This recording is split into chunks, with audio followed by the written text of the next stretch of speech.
ओम नमो भगवते वासुदेवाय। ओम नमो ओम नमो भगवते भगवते वासुदेवाय। ओम वासुदेवाय। नमो भगवते वासुदेवाय। ओम नमो ओम भगवते नमो भगवते वासुदेवाय। वासुदेवाय। ओम नमो भगवते वासुदेवाय। ओम नमो ओम भगवते नमो भगवते वासुदेवाय। ओम वासुदेवाय। अज्ञानतिमिरन्धस्य ज्ञानाञ्जनशलाकया चक्षुरोन्मिलितन्मेन तस्मै श्रीगुरुवे नमः। नमः ॐ विष्णुपादाय कृष्णपृष्ठाय भूतले श्रीमते भक्तिवेदान्त स्वामिनिति नामिने।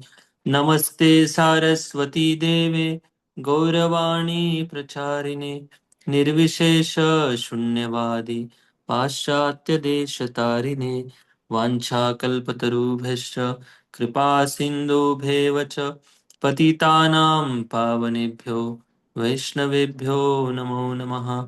जय श्री कृष्ण चैतन्य प्रभु नित्यानंद श्री अद्वैत गदाधर श्रीवासादि गौर भक्तवृंद। हरे कृष्णा कृष्णा कृष्णा कृष्णा हरे हरे, हरे राम राम राम हरे हरे। हरे कृष्णा। सभी भक्तों का स्वागत है आज के ऑनलाइन श्रीमद् भागवतम क्लास में। हम श्रीमद् भागवतम के प्रथम स्कंद के 6वें अध्याय की चर्चा कर रहे हैं, जिसका शीर्षक है नारद तथा व्यासदेव का संवाद। तो हमने 28 नंबर श्लोक तक चर्चा की है। आज से 29 नंबर श्लोक से चर्चा आगे करेंगे। ओके। तो प्रसंग इस प्रकार से आता है कि नारद मुनि को जब भगवान का दर्शन हुआ, भगवत दर्शन के पश्चात नारद मुनि के सामने से भगवान अदृश्य हो गए। और जैसे अदृश्य हुए, नारद मुनि के मन में और तीव्र लालसा उत्पन्न हो गई भगवत दर्शन की। और बार बार प्रयास कर रहे थे, बार बार प्रयास कर रहे थे, फिर भी उनको दर्शन नहीं हो रहा था। तो फिर आकाशवाणी होती है, भगवान की ध्वनि आती है वहां पर। और भगवान बोलते हैं नारद मुनि को कि आप अभी मेरा दर्शन नहीं कर सकते। आप इस शरीर में जब तक हो, आप तब तक मेरा फिर से आप दर्शन नहीं कर सकते। क्योंकि बताते कि आप अभी अपरिपक्व योगी है, और भी ऐसे एक दो कारण बताते हैं। और बताते कि और मेरे प्राप्ति की आप और तीव्र लालसा से मेरा भजन करो, ऐसे बताते भगवान। फिर भगवान बोलकर अदृश्य हो जाते। तो नारद मुनि उस दिन से 5 साल के बालक थे।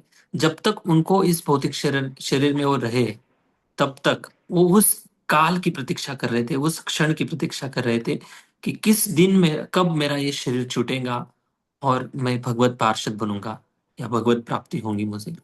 तो बड़े विनम्र भाव से अपना भजन कर रहे थे, और उस काल का, उस टाइम की वो प्रतीक्षा कर रहे थे, वेट कर रहे थे। और फाइनली वो जब टाइम है वो आ जाता है। पिछले हमने 28 नंबर श्लोक में देखा कि कैसे उन्होंने 27 और 28 में देखा कि कैसे उन्होंने इस भौतिक शरीर को त्याग कर वो भगवत पार्षद का उनको शरीर प्राप्त हुआ। अभी कैसे हुआ इसका वर्णन, ब्रह्मा के द्वारा कैसे उनका जन्म हुआ, इसका वर्णन 29 नंबर श्लोक से आगे आता है। ओके। श्लोक संख्या 29 स्क्रीन शेयर किया। मेरा मत ज्वाइन हो, थैंक यू। कल्पांत इदमादाय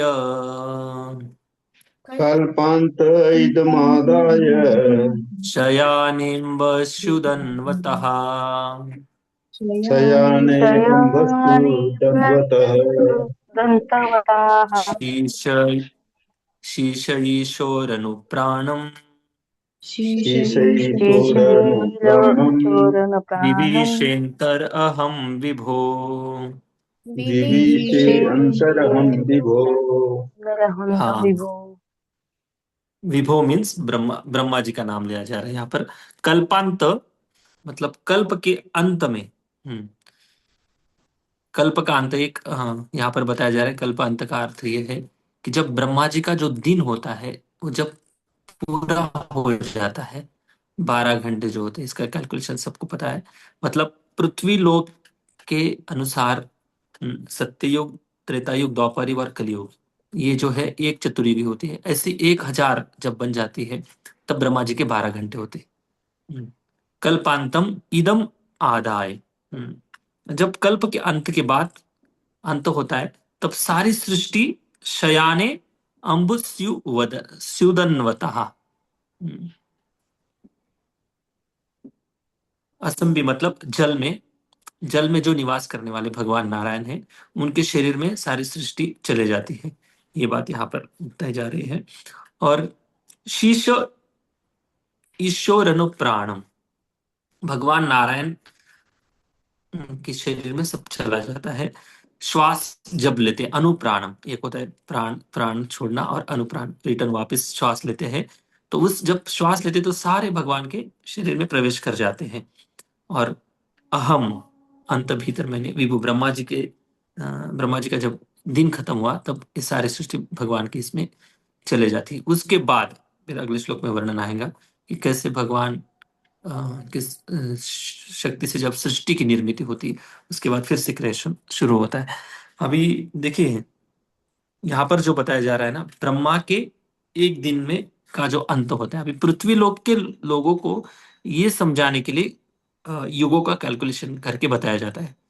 तो इन युगों का जो परिवर्तन है, केवल पृथ्वी लोक पर ही होता है, ना स्वर्ग में है, ना ब्रह्मलोक में है।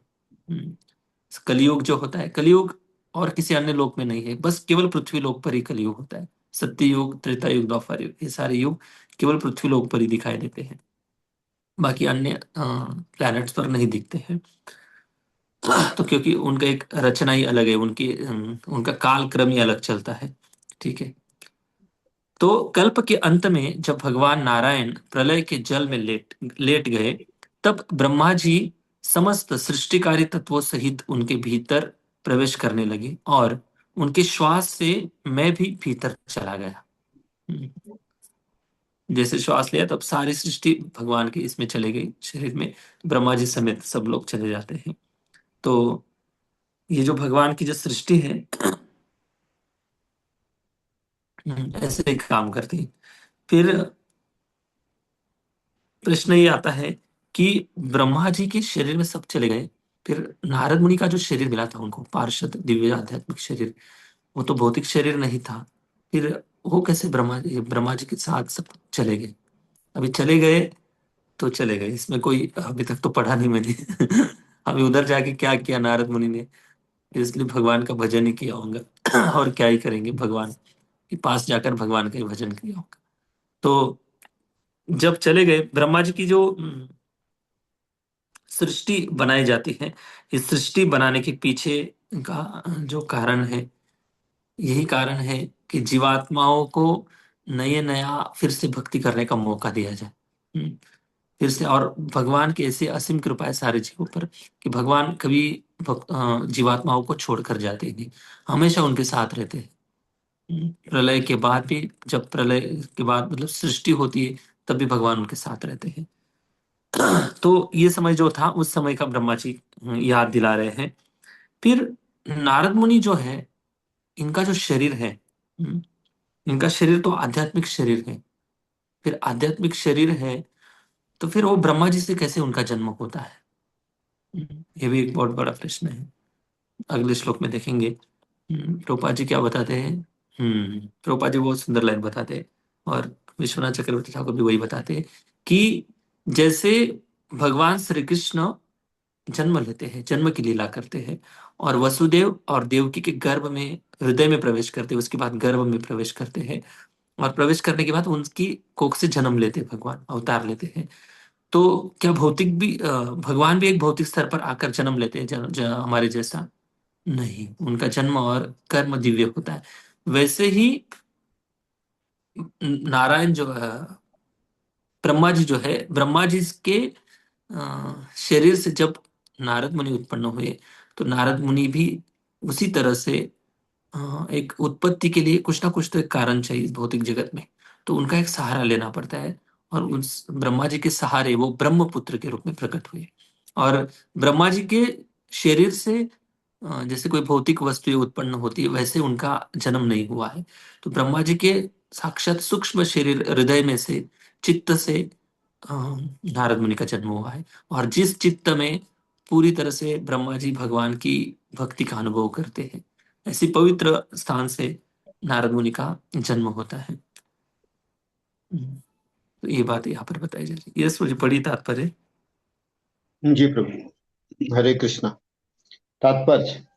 नारद ब्रह्मा के पुत्र के रूप में उसी तरह विख्यात हैं जिस प्रकार भगवान कृष्ण वसुदेव के पुत्र के रूप में।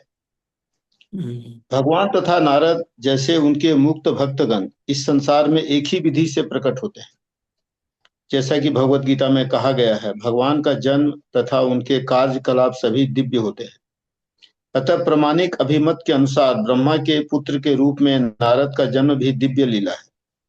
उनका प्राकट्य तथा तिरोधान व्यावहारिक रूप से भगवान के समस्तरीय है। अतः भगवान तथा उनके भक्त दिव्य व्यक्ति के रूप में एक साथ एकमेव तथा भिन्न है। वे एक ही कोटि की दिव्यता से संबंधित है। भगवान के जो भक्त होते हैं वो भी भगवान के समान आध्यात्मिक जगत से इस संसार में आते हैं। वो भी भगवान की माया के प्रभाव में नहीं आते हैं, पूरी तरह से भगवान की इच्छा से वो आते हैं। और जब वो आते हैं तो उनका जो आगमन होता है इस भौतिक संसार में सेम भगवान के समान ही होता है। सारे कार्य उनके दिव्य होते हैं। जैसे कोई प्रधानमंत्री है और प्रधानमंत्री किसी मिनिस्टर को भेजता है उसके प्रधानमंत्री के एक रिप्रेजेंटेटिव के रूप में किसी देश में, तो उनका भी वैसे ही स्वागत होता है जैसे प्रधानमंत्री का होता है। हम्म, और सारे प्रोटोकॉल वैसे ही होते जो प्रधानमंत्री के जैसे होने होने चाहिए। तो वैसे ही भगवान के जो भक्त हैं वो भी भगवान के समान ही इस संसार में अवतार लेते हैं, या जन्म लेते हैं। जो भी लीला करते हैं वो सब आध्यात्मिक होती है। और इस संसार में आकर नारद मुनि क्या करते हैं देखो, इस उनका कैसे जन्म हुआ 30 नंबर श्लोक में वर्णन आता है। सहस्र युग पर्यंते सहस्रयुग पर्यन्ते सहस्रयुगपर्यन्ते उत्थायेदं सिसृक्षतः उत्थायेदं उत्गायेदं शिश्रितः शिशुक्षतः मरीचि मिश्रा ऋषयः मरीचिर्मिश्रा ऋषयः मरीचिर्मिश्रेण प्राण्यभ्योऽहं प्राण्यभ्योऽहं च जज्ञिरे। प्राणेभ्यो अहं च प्राणिभ्योऽहं जंजीरे। च जज्ञिरे। हम्म, तो ये आप बताइए कितनी संख्या है? 3 5 6 7 8 9 10, 4 करोड़। 432 करोड़। 432 करोड़। थैंक यू, हरे कृष्ण। सहस्र युग पर्यंत, सहस्र मतलब 1000।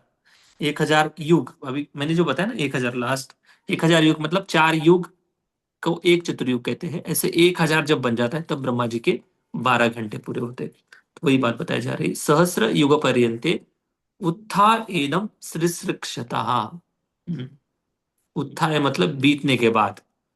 इदम इस सृष्टता पुनः सृष्टि करते हैं। जैसे भगवान को उठाते हैं ना, उत्तिष्ठ उत्तिष्ठ ऐसे बोलते हैं ना, तो वैसे उत्थाय जो शब्द है उठाने, जब भगवान उस वैष्णव निद्रा योग निद्रा से जब उठते भगवान, जब सोते ब्रह्मा जी जब उठते फिर से सृष्टि का प्रारंभ किया जाता है। तो क्या हुआ, मरीचि मिश्रा ऋषयः। मरीचि मिश्र, मिश्र मतलब कोई सरनेम नहीं यहाँ पर। मरीचि कोई किसी व्यक्ति का नाम नहीं। तो मरीचि नाम के एक बहुत बड़े महान ऋषि हैं। मिश्रा शब्द का अर्थ है मरीचि ऋषि के जैसे बहुत सारे ऋषिगण थे। और ये इन ऋषियों का जन्म हुआ किनके द्वारा, ब्रह्मा जी के द्वारा। और इनका प्रयोजन क्या था, बाकी ऋषियों का जो जन्म है किस प्रयोजन से होता है, कि कोई बता सकता है? ये सारे सप्तर्षि ये वो बहुत सारे ऋषियों का जन्म होता है, किसी को याद है बताइए। म्यूट हो जाओ, अनम्यूट होकर बोलिए जिनको बोलना है। प्रजा उत्पत्ति के लिए। हाँ, वेरी गुड वेरी गुड। प्रजा उत्पत्ति उत्पत्ति के लिए ब्रह्मा जी को सहायता करते हैं प्रजा उत्पत्ति के लिए। फिर ये जितने भी सप्तर्षि हैं वो देव कन्याओं से विवाह करते हैं, फिर उनसे बहुत सारी सृष्टि की निर्मित होती है। तो सबसे ज्यादा ब्रह्मा जी की सृष्टि के निर्मिति के सेवा में सबसे ज्यादा कंट्रीब्यूट किया है किसने? दक्ष दक्ष प्रजापति। नहीं, दक्ष प्रजापति ने। कश्यप कश्यप कश्यप मुनि, मुनि। कश्यप मुनि ने किया, कश्यप मुनि। कश्यप मुनि की कितनी पत्नियां थी, कोई बता सकता है? कौन कौन से नाम थे? 13। 13 थी। चंद्रमा की 13। ओके, ठीक है, बाद में पढ़ लेना। तो कश्यप मुनि ने बहुत ज्यादा सेवा दी है ब्रह्मा जी को सृष्टि निर्मिति करने में। और ऐसे जो ऋषिगण जन्म लिए ब्रह्मा जी से, प्राणेभ्योहम च जज्ञिरे। बता रहे कि उनकी इंद्रियों से बाकी सारे ऋषियों ने जन्म लिया है। और उसके साथ साथ अहम च जगीरे, अहम मतलब मैं, मेरा भी जन्म हुआ। लेकिन याद रखो, देखो कैसी बात बता रहे। कितनी संख्या बोले प्रभु जी आप? 432 करोड़। चार 432 करोड़। Okay, thank you. 100 वर्षों के बाद जब भगवान की इच्छा से ब्रह्मा पुनः सृष्टि करने के लिए जागे, मतलब फिर से जागे, निद्रा में चले। 12 घंटे हो गए ना, फिर उनको उनको सोने का टाइम हो गया था। हाँ, तो आराम करने के बाद, फिर जागने के बाद क्या करते हैं? सुबह भगवान का ध्यान करते हैं, भगवान भगवान की मंगल आरती करते हैं, भगवान को पूजन करते हैं, फिर सृष्टि की निर्मिति करते हैं। तो जैसे जागे तो मरीचि, अंगिरा, अत्रि इत्यादि सारे ऋषि भगवान के दिव्य शरीर से उत्पन्न हुए। और उन्हीं के साथ साथ मैं भी प्रकट हुआ। अभी उन्हीं के साथ साथ वो भी प्रकट हुए, नारद मुनि। लेकिन इन ऋषियों में और नारद मुनि में बहुत ज्यादा फर्क है। एक समान नहीं है ये सारे ऋषि। क्योंकि नारद मुनि ने भी विवाह नहीं किया, और सृष्टि निर्मिति में कोई उनकी सहायता नहीं की नारद मुनि ने।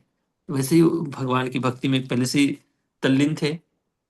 और जैसे जन्म हुआ तो भक्ति में हो, फिर से अपना भजन कीर्तन में लग गए। तो बताने की बात यह है कि नारद मुनि जो है, एक तो होते प्रवृत्ति मार्ग, दूसरा होता है निवृत्ति मार्ग। नारद प्रवृत्ति मार्ग मतलब विवाह करना, संसार करना जो भी है। तो आजकल कोई ब्रह्मा जी को हेल्प करने के लिए विवाह नहीं करता है। है ना? ऐसे किसी को पूछिए, कोई आप विवाह कर रहे हो, क्या आप ब्रह्मा जी को मदद करना चाहते हो सृष्टि निर्मिति के लिए? नहीं, किसी को पता भी नहीं ब्रह्मा जी को हेल्प करनी है हमको। हाँ, तो नारद मुनि ने इस प्रवृत्ति मार्ग में भी भाग नहीं लिया, और निवृत्ति मार्ग में भी भाग नहीं लिया। निवृत्ति मार्ग मतलब विरक्त हो जाना। हाँ, विरक्त भी नहीं हुए, और प्रवृत्त इसमें सब भौतिक संसार में भी उन्होंने भाग नहीं लिया। तो क्या किया उन्होंने? पूरी तरह से भगवान के भजन में लग गए। तो भगवान का जो भजन होता है, ना प्रवृत्ति मार्ग में आता है, ना निवृत्ति मार्ग में आता है। भगवान का भजन जो होता है, न अति वैराग्य, न अति भोग। इसमें जितना आवश्यक है, अनुकूल से संकल्प, प्रतिकूल से वर्जनम। ऐसे नारद मुनि है, जहां पर भजन कीर्तन होता है, ब्रह्मा जी के पूरे ब्रह्मांड में वो देखते रहते कहाँ पर भजन कीर्तन हो रहा है। जहां पर सुनने के लिए मौका मिल रहा है, वहां पर चले जाते हैं सुनने के लिए। जहां पर सुनाने के लिए मौका मिलता है, वहां पर भजन सुनाने के लिए, कथा सुनाने के लिए चले जाते हैं। और जहां पर ना सुनने वाले मिलते हैं, ना सुनाने वाले मिलते हैं, तो वो अकेले रहकर अपनी वीणा बजाकर भजन करते हैं। तो ये नारद मुनि है। नारद मुनि पूरी तरह से अपने भजन में संतुष्ट है। उनको और किसी बाह्य वस्तु की जरूरत नहीं है। इसलिए वो बता रहे अहम च जगगिरे, मतलब जैसे बाकी ऋषिगणों का जन्म हुआ, मरीचि आदि जो ऋषिगण थे, जैसे उनका जन्म हुआ, उनका उनके जैसा मेरा भी जन्म हुआ। लेकिन नारद मुनि साक्षात ब्रह्मा जी के कुछ लोग बोलते हैं मन से प्रकट हुए, कुछ लोग बोलते हैं हृदय से प्रकट हुए। तो जहां भी प्रकट हुए, हृदय से पवित्र जो स्थान है, चित्त से प्रकट हुए हैं। इसलिए वो प्रवृत्ति मार्ग में नहीं लगे, तो अपने भजन में लग गए। और नारद मुनि ऐसे महान भक्त हैं, जो, देखिए इस प्रसंग से थोड़ा सोचिए, बहुत सुंदर सीखने जैसी बात है कि हम जिस भावना में अभी जी रहे हैं, हम जिस चेतना में जी रहे हैं ना, उसी चेतना को लेकर अगला जन्म होता है। अभी देखिए, सृष्टि निर्मिति के पहले नारद मुनि की चेतना क्या थी? कि मैं कब भगवत पार्षद बनूंगा, इस लालसा से वो उस शरीर में निवास कर रहे थे और वो उस काल का इंतजार कर रहे थे कि कब कब मेरी मृत्यु होगी। मतलब वो जानबूझकर मरना नहीं चाहते थे। हाँ, तो वो काल की प्रतीक्षा कर रहे थे जब तक मेरे प्रारब्ध के अनुसार इस शरीर में मुझे रहना है। हम्म, तो उस प्रारब्ध तक वो वेट कर रहे थे। मतलब वो प्रारब्ध का भी ऐसे नहीं कि प्रारब्ध को हम त्याग कर हम मनमानी करके अभी हम शुद्ध भक्त बन गए, किसी को मानेंगे नहीं। नहीं, भगवान की इच्छा है, प्रारब्ध में कुछ है, प्रारब्ध उसको उसके साथ चलना है। उसके बाद फिर वो भगवत पार्षद बनने की लालसा से भजन कर रहे थे। और जैसे ही अगला अगली सृष्टि हुई, तो अगली सृष्टि में उनको भगवत पार्षद का शरीर मिला। हाँ, भले वो ब्रह्मा जी के द्वारा निर्मित है, भगवत धाम भले नहीं गए, लेकिन भगवत धाम से कोई कम नहीं। नारद मुनि सीधा वैकुंठ में भी जा सकते हैं, इस ब्रह्मांड में भी कहीं पे भी घूम सकते हैं और दूसरे ब्रह्मांड में भी जा सकते हैं। सोचिए आप। ऐसी अद्भुत शक्ति नारद मुनि को मिली थी। और वो भगवत पार्षद मतलब ये भगवान की इच्छा से वो उन्होंने इस संसार में जन्म लिया है। और इस संसार में जन्म लेकर हम जैसे माया मुग्ध जीव जो है, हम जैसे भटके जीव को फिर से भक्ति में जोड़ने के लिए नारद मुनि जैसे महान भक्त हमें मदद करते हैं। तो कई अनगिनत लोगों का कल्याण किया नारद मुनि ने। तो ये नारद मुनि की विशेषता है। मरीचि आदि जैसे जन्म हुआ, वैसे नारद मुनि बोले कि अहम च जग्गिरे, मेरा भी उसी प्रकार से जन्म हुआ, लेकिन उनके जैसे उन्होंने प्रवृत्ति मार्ग में भाग नहीं लिया, ना निवृत्ति मार्ग में भाग लिया। वो अपने भजन में पूरी तरह से मग्न हो गए। यह सूचित पढ़ी तात्पर्य। तात्पर्य। ब्रह्मा के जीवन के एक दिन की अवधि 432 करोड़ सौर वर्षों की होती है। इसका उल्लेख भगवत गीता में किया गया है। अतः ब्रह्मा जी इस अवधि में अपने जनक गर्भोदक सही विष्णु के शरीर के भीतर योग निद्रा में शयन करते हैं। इस निद्रा के बाद जब भगवान की इच्छा से ब्रह्मा के माध्यम द्वारा पुनः सृष्टि की जाती है, तो सारे ऋषि पुनः दिव्य शरीर के विभिन्न अंगों से प्रकट होते हैं और नारद भी इसी तरह प्रकट होते हैं। इसका अर्थ यह हुआ कि नारद उसी दिव्य शरीर में प्रकट होते हैं जिस प्रकार मनुष्य निद्रा के बाद उसी शरीर में जगता है। श्री नारद सर्वशक्तिमान की दिव्य तथा भौतिक सृष्टियों के सभी भागों में जाने के लिए मुक्त हैं। वे अपने दिव्य शरीर में ही प्रकट और अंतर्धान होते रहते हैं।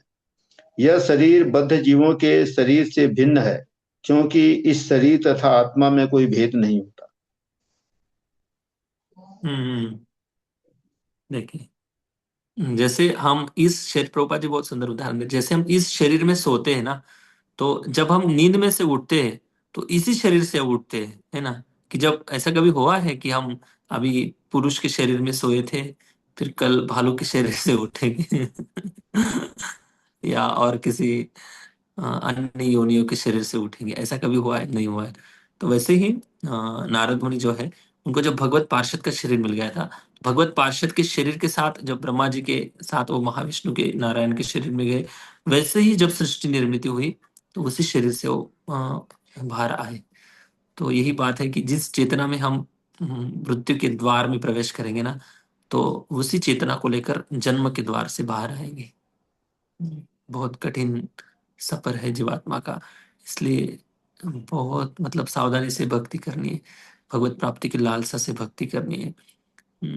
बहुत साइंटिफिक है। हम इतने सच में इतने भाग्यशाली हम, ये दिव्य विज्ञान आज हम पढ़ पा रहे हैं, इस दिव्य विज्ञान को हम सुन पा रहे हैं, इस दिव्य विज्ञान को हम समझ रहे हैं और धीरे धीरे आगे बढ़ने का प्रयास कर रहे हैं। नहीं तो इतनी माया प्रबल है भाई कि जीवन लोगों का ऐसे ही बीतते जा रहा है। और ये शास्त्र को जो हम पढ़ रहे हैं, इनको लोग बस एक रिचुअल्स के नाम से, एक रीति रिवाज के नाम से मानते हैं। कुछ लोग तो मानते भी नहीं है। तो ये कितना बड़ा साइंस है, जब पढ़ते सुनते तो आंखें खुल जाती।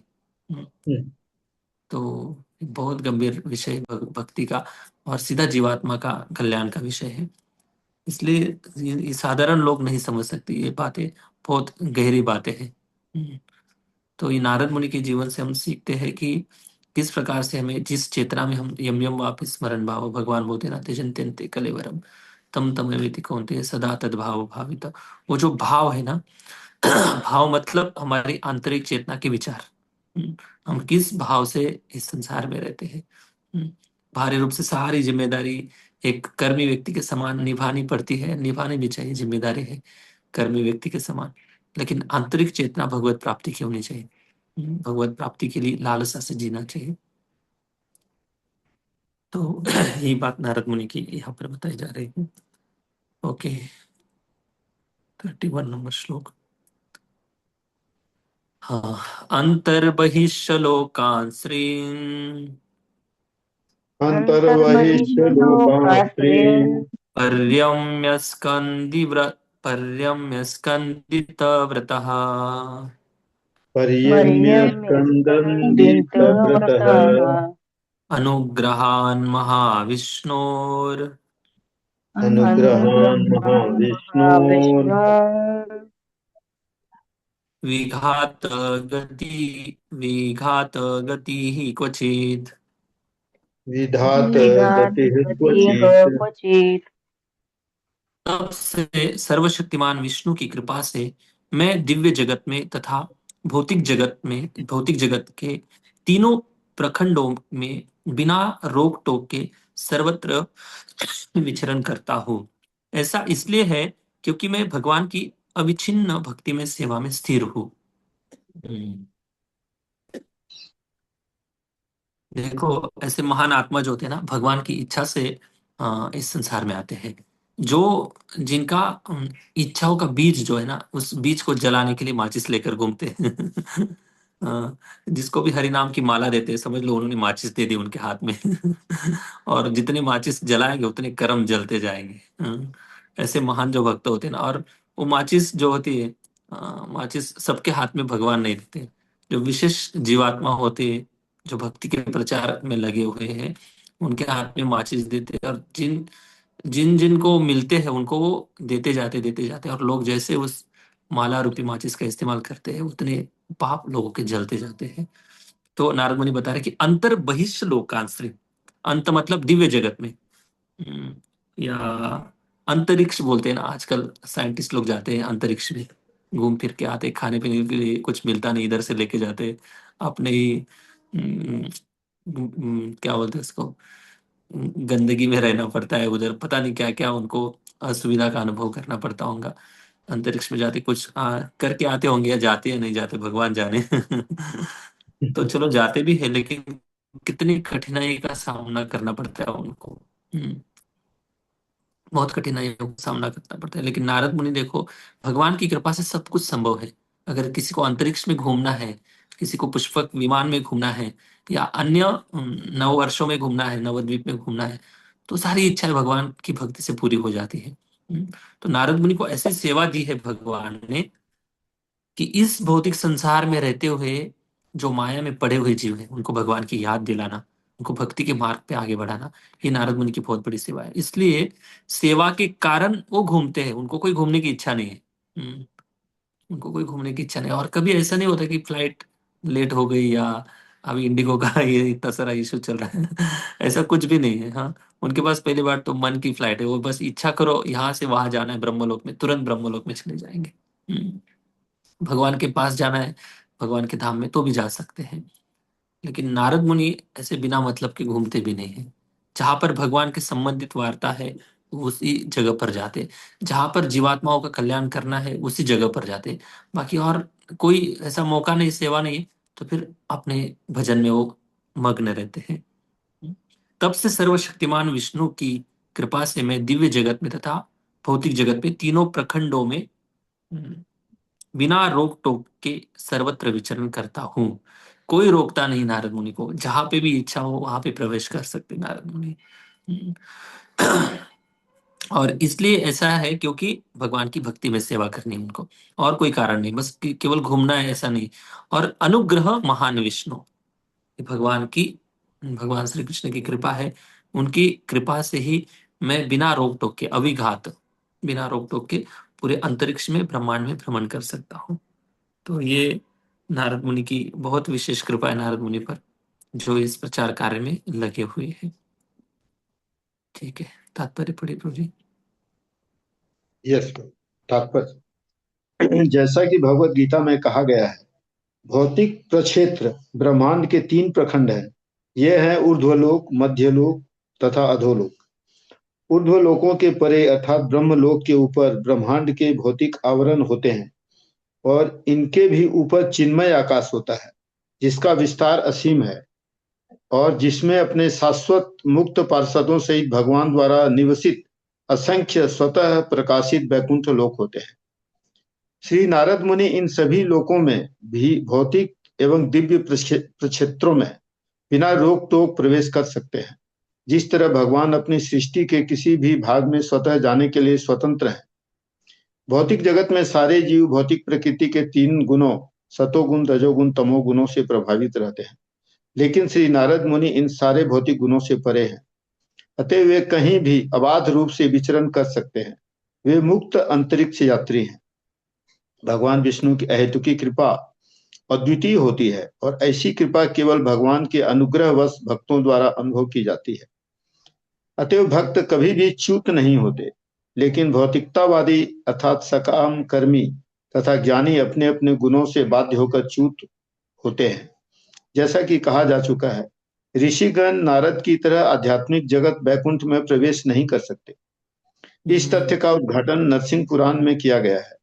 मरीचि जैसे ऋषि सकाम कर्म के पंडित हैं तथा सनक एवं सनातन जैसे ऋषि दार्शनिक चिंतन ज्ञान के प्रमाण हैं, किंतु श्री नारद मुनि ही भगवान की दिव्य भक्ति के मूल अधिकारी हैं। भगवान की भक्ति के सारे बड़े बड़े अधिकारी नारद भक्ति सूत्र के अनुसार नारद मुनि के चरण चिन्हों का अनुसरण करते हैं। अतएव भगवान के सारे भक्त भगवान के राज्य वैकुंठ में बिना किसी हिचक के प्रवेश करने के पात्र होते हैं। हरे कृष्ण। तो वैकुंठ में कौन जाता है? जिनके हृदय में भक्ति है, वही लोग वैकुंठ में प्रवेश कर सकते हैं। बिना मतलब कि कोई वैकुंठ में घूमने जाएगा तो उनको रोक टोक लगाई जाती है। लेकिन जो भगवान के पार्षद होते हैं, जिनको जिनको भक्ति का अधिकार है, भक्ति अधिकारी लोग हैं और वो दूसरों को भक्ति देने में सक्षम है, ऐसे लोग ही भगवान के धाम में प्रवेश कर सकते हैं, क्योंकि उनके ऊपर अनुग्रह है भगवान की कृपा है। ओके, अभी 32 नंबर श्लोक में वो जो भजन करते हैं तो उनके पास बहुत एक सुंदर इंस्ट्रूमेंट है जिसका नाम है वीणा। तो वीणा किसने दी है? स्वयं भगवान ने दी है। इसका वर्णन 32 नंबर श्लोक में आता है। देवदत्तामिमां वीणाम् देवदत्ताभिमां वीणां स्वर ब्रह्म विभूषितम् स्वरब्रह्म विभूषितां मूर्छयित्वा हरिकथाम् मूर्छयित्वा हरिकथां गायमानश्चराम्यहम्। गायमानश्चराम्यहम्। देखो, म्यूजिकल इंस्ट्रूमेंट बजाना है तो हरि कथा में बजाओ, ये श्लोक में बताया जा रहा है। देवदत्ताम मिमाम वीणा। वीणा मतलब जो वीणा होती है, उस वीणा को भगवान स्वयं, देव मतलब पुरुषोत्तम भगवान श्री कृष्ण द्वारा, दत्ता मतलब प्रदत्त किया गया। स्वयं भगवान ने उनको वीणा भेंट दी थी। स्वर ब्रह्म विभूषितम, और वो जो स्वर है आध्यात्मिक रूप से पूरी तरह से दिव्य स्वर है उनके। और विभूषितम मतलब अलंकृत है, सारे स्वर उसमें निवास करते हैं। तो कौन से स्वर है प्रभुपाद जी लिखेंगे तात्पर्य में शायद। तो स्वर जो होते हैं उस स्वरों के साथ गायन करते हैं भगवान का। मूर्छ इत्वा हरि कथा। मूर्छित्वा मतलब मूर्छित होना मतलब बेहोश होना नहीं है। मूर्छित्वा का अर्थ है कि जब वो बजाते हैं तो एक बहुत आध्यात्मिक और दिव्य स्पंदन निर्माण होते हैं। मूर्छ इत्वा हरि कथा, और हरि कथा उनके विना से हरि का गुणगान होते रहता है। गायमाण मतलब निरंतर हमेशा गाते रहते हैं। और कैसे? विचरण करते हुए, एक जगह पर रुकते नहीं, अलग अलग जगह पर घूमते रहते हैं और विचरण करते हुए भगवान के गुणों का गान करते रहते हैं। तो ये नारद मुनि का जो चित्र हम देखते हैं, वो चित्र इस श्लोक में दिखाई देता है कि कैसे नारद मुनि अपनी वीणा बजाते हैं और इस श्लोक से उस श्लोक अलग अलग जगह पर घूमते रहते हैं नारद मुनि।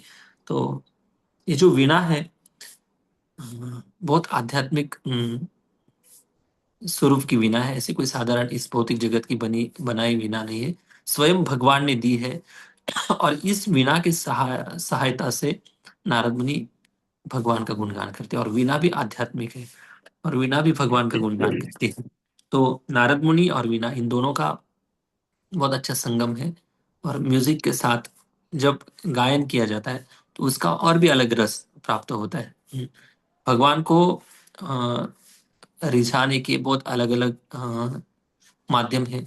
भगवान का गुणगान करने से, भगवान की सेवा करने से, भगवान के नाम का, यश का प्रचार करने से, वो भी सारे भगवान को प्रसन्न करने की बातें हैं।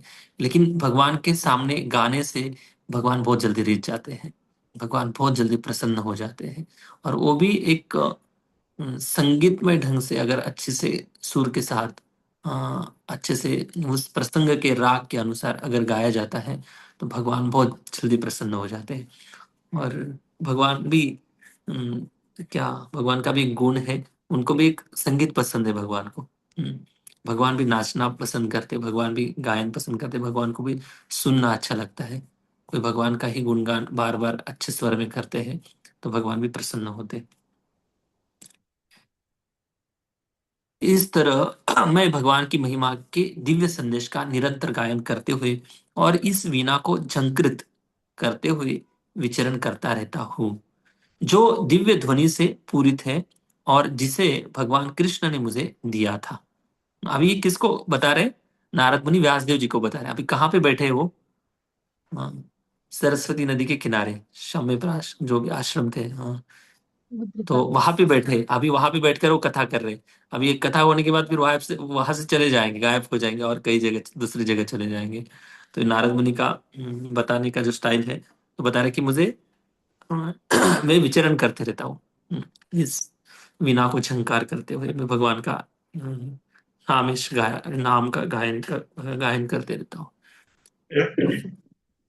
जी प्रभु, तात्पर्य पढ़िए और एक श्लोक लेंगे। तात्पर्य। लिंग पुराण में नारद को भगवान कृष्ण द्वारा प्रदत्त तार युक्त वाद्य यंत्र वीणा का वर्णन दिया गया है और इसकी पुष्टि श्री जीव गोस्वामी द्वारा की गई है।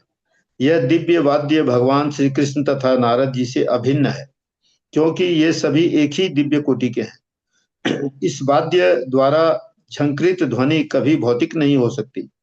अतएव नारद के इस वाद्य द्वारा प्रसारित महिमा तथा लीलाएं भी दिव्य हैं। उनमें भौतिकता का जरा भी उन्माद नहीं है। सप्त स्वर स षडस, रि ऋषभ, गा गांधार, म मध्यम, प पंचम, ध धैवत तथा नि निषाद भी दिव्य हैं और विशेष रूप से दिव्य गीतों के लिए है। भगवान के शुद्ध भक्त के रूप में श्री नारद देव भगवान द्वारा प्रदत्त इस वीणा के ऋण से सदैव उरीन होते हैं। भगवान के शुद्ध भक्त के रूप में श्री नारद देव भगवान द्वारा प्रदत्त इस वीणा के ऋण से सदैव उरीन होते हैं, क्योंकि वे निरंतर उनके दिव्य यश का गायन करते रहते हैं और इस प्रकार अपने उच्च पद पर अच्युत हैं। भौतिक जगत के स्वरूप सिद्ध व्यक्ति को भी श्री नारद मुनि के पद चिन्हों का अनुसरण करते हुए सप्त स्वरों अर्थात स रि गा म आदि का व्यवहार भगवान की सेवा में उनकी महिमा के निरंतर गायन द्वारा करना चाहिए, जैसी कि भगवत गीता में पुष्टि हुई है। हम्म तो भगवान का गुणगान संगीत के साथ करना जरूरी होता है। और क्यों संगीत के साथ करना होता है? जैसे कोई भगवान के श्री विग्रह को हम सजाते हैं ना, बहुत अच्छे वस्त्र और अलंकार से सजाते हैं, वैसे ही भगवान का जो नाम है भगवान से अभिन्न है।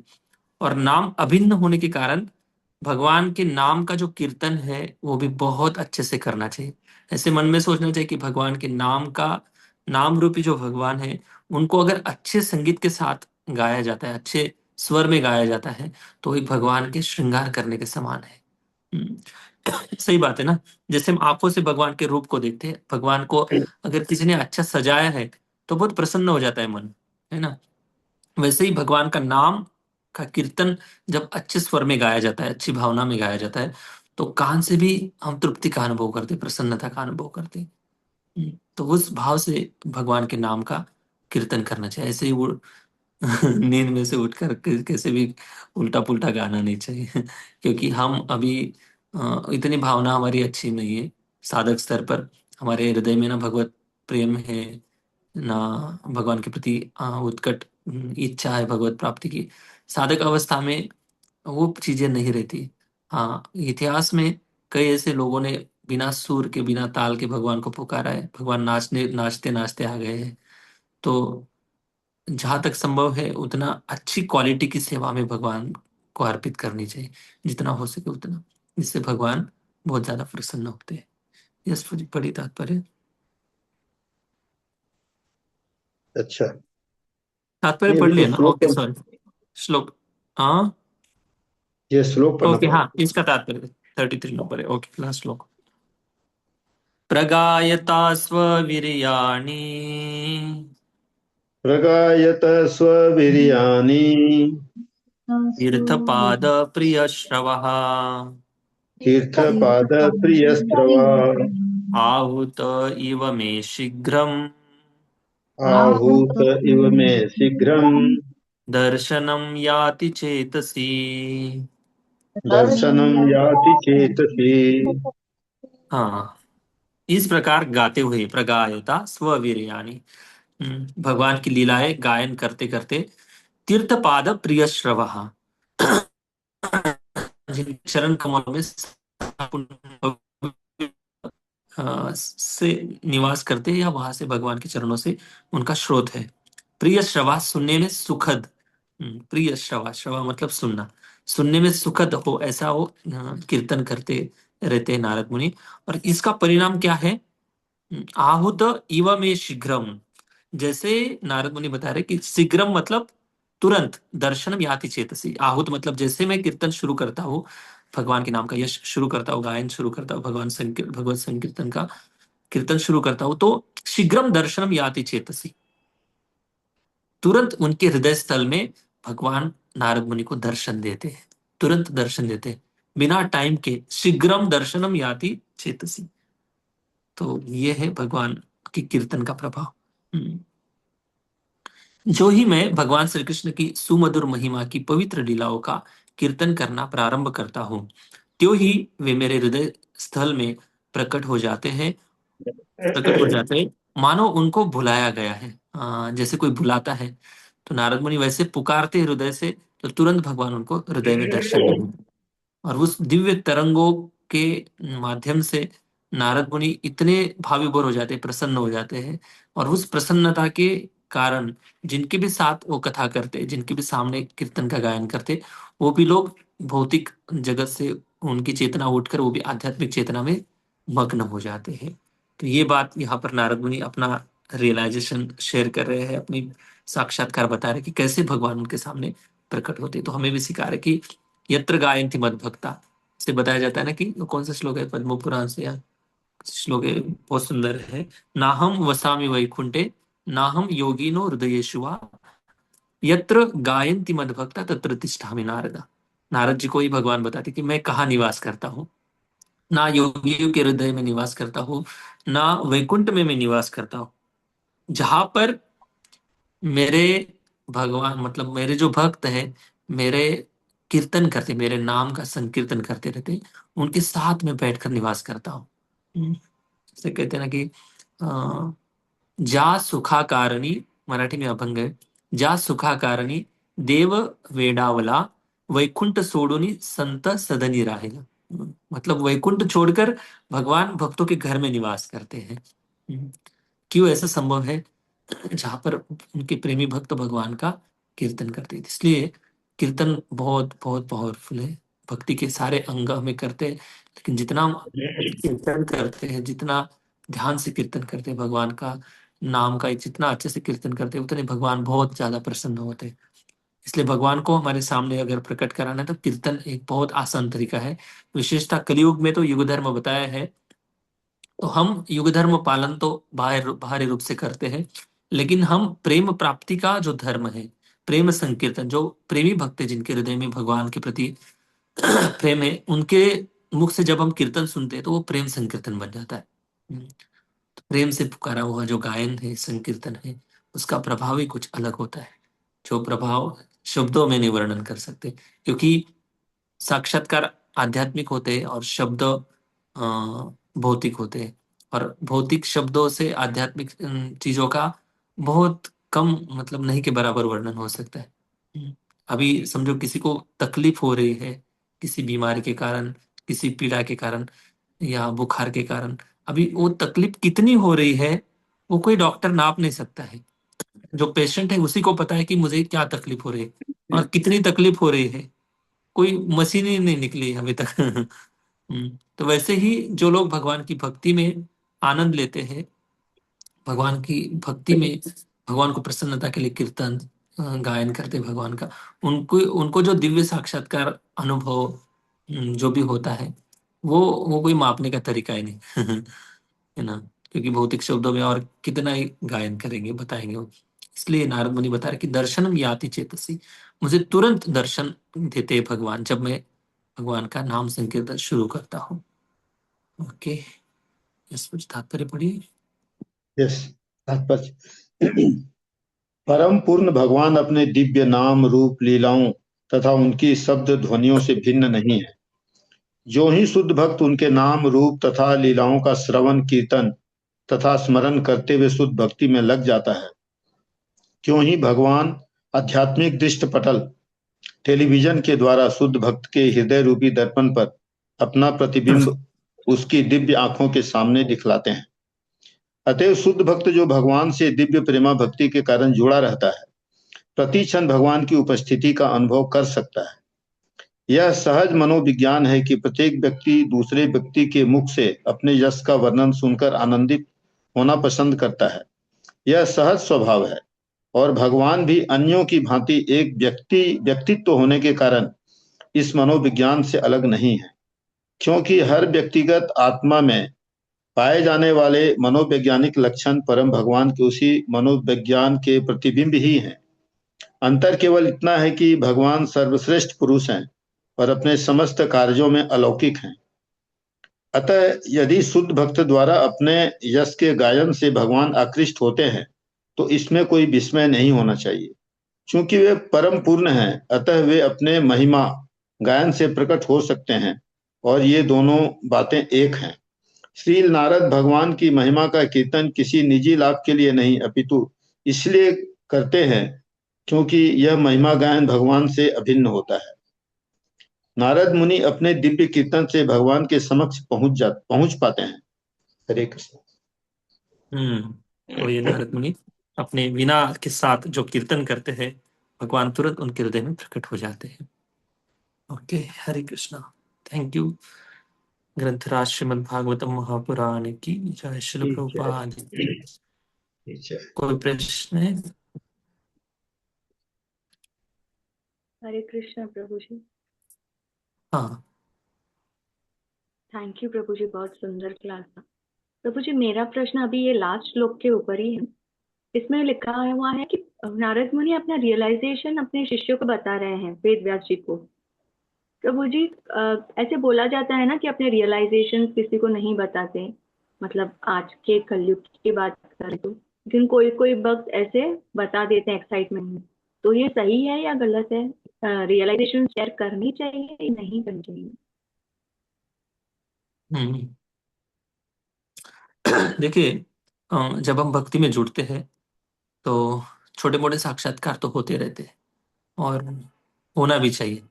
भक्ति इतनी दिव्य है, इतनी आध्यात्मिक स्वरूप है भक्ति का, तो साक्षात्कार तो होते ही है और बिना साक्षात्कार के कोई ज्यादा समय भक्ति नहीं कर सकता है। ये भी बात उतनी पक्की है।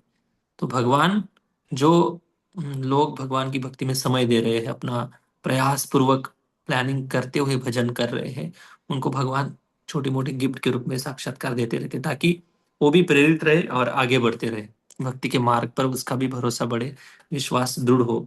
ये भगवान देते रहते हैं।